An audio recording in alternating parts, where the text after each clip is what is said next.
ఇవాళ తెలంగాణ రాష్ట్రంలో మీరు ఆలోచన చేయండి. 10 సంవత్సరాలు పరిపాలన చేసిండ్రు. ఏనాడైనా పేదవాడికి రేషన్ కార్డు ఇవ్వాలన్న ఆలోచన వచ్చిందా? పేదవాడికి సన్న బియ్యంతో బుక్కెడు బువ్వ పెట్టాలన్న ఆలోచన ఎప్పుడైనా చేసిండ్రా? ఇవాళ 10 ఏళ్లలో మీరు ఇవ్వని రేషన్ కార్డు, లక్షల కొద్ది రేషన్ కార్డు మేము ఇస్తున్నాం.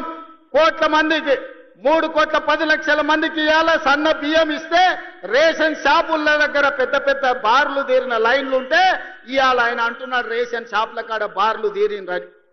మీరు గ్రామాలలో రేషన్ షాపులు ఎన్నడూ తెరవలే, బెల్ట్ షాపులు మీరు తెరిచిండ్రు. 10 ఏళ్ల తర్వాత రేషన్ షాపులు తెరిచి సన్న బియ్యం ఇస్తుంటే ప్రతి పేదవాడు పెద్దవాడు రేషన్ షాపులో సన్న బియ్యం తీసుకోవాలని లైన్లో నిలబడి ఇవాళ లక్షలాది మంది కోట్లాది మంది సన్న బియ్యం తీసుకొని బుక్కెడు బువ్వ తింటుంటే మీ కళ్ళల్లో నిప్పులు పోసుకుంటున్నారు. ఇది మీకు భావ్యమా అని నేను అడుగుతున్న వాళ్ళని. అందుకే ఇవాళ మిత్రులారా, రేషన్ కార్డులు ఇవ్వాలన్నా ఇందిరమ్మ రాజ్యంలోనే, సన్న బియ్యం పెట్టాలన్నా ఇందిరమ్మ రాజ్యంలోనే, మీరు పండించిన వడ్లకు కనీస మద్దతు ధర ఇవ్వడమే కాదు 500 రూపాయల బోనస్ ఇవ్వాలన్నా ఇందిరమ్మ రాజ్యంలోనే సాధ్యం.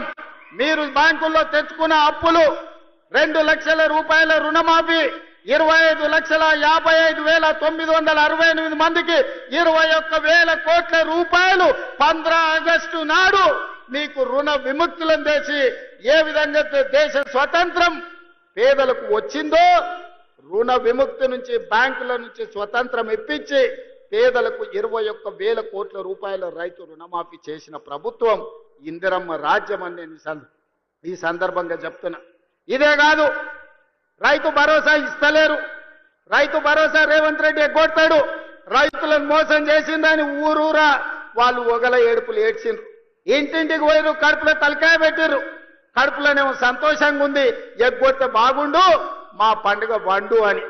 కానీ ఆనాడు తుమ్మల నాగేశ్వరరావు గారిని, బట్టు విక్రమార్క గారిని, మంత్రివర్గ సభ్యులందరినీ పిలిచి పేదలకు రైతు భరోసా చెయ్యాలి, 9 రోజుల్లో 9,000 కోట్లు, 1,49,00,000 మంది రైతులకు ఈ రోజు మన 1,49,00,000 ఎకరాలకు 70 లక్షల మంది రైతులకు 9,000 కోట్లు రైతు భరోసా ఖాతాలో 9 రోజుల్లో వేసి రైతుల కళ్ళల్లో సంతోషం చూసినాం. వ్యవసాయం దండుగ కాదు, వ్యవసాయం పండుగ అని గిట్టుబాటు ధరతో పాటు బోనస్ ఇచ్చినాం. రైతు రుణమాఫీతో పాటు రైతు భరోసా కార్యక్రమాలను అమలు చేసినాం. మీరు పండించండి, మీరు పండించిన చివరి గింజ వరకు కొనుగోలు చేస్తాం, 500 రూపాయల బోనస్ ఇస్తామని చెబితే 1 సంవత్సరం తిరిగే లోపలనే 2,85,00,000 మెట్రిక్ టన్నుల వడ్లు పండించి భారతదేశంలోనే తెలంగాణ రాష్ట్రం నెంబర్ 1 గా నిలబడి ఈ రోజు దేశమే తలెత్తుకునే విధంగా వరి ధాన్యాన్ని ఉత్పత్తి చేసిన రాష్ట్రం తెలంగాణ ఉన్నది అని అంటే ఈ రోజు మన రైతుల యొక్క కృషి, కాంగ్రెస్ ప్రభుత్వం యొక్క ప్రయత్నం అని చెప్పి నేను ఈ రోజు చెప్పదలుచుకున్న మిత్రులారా.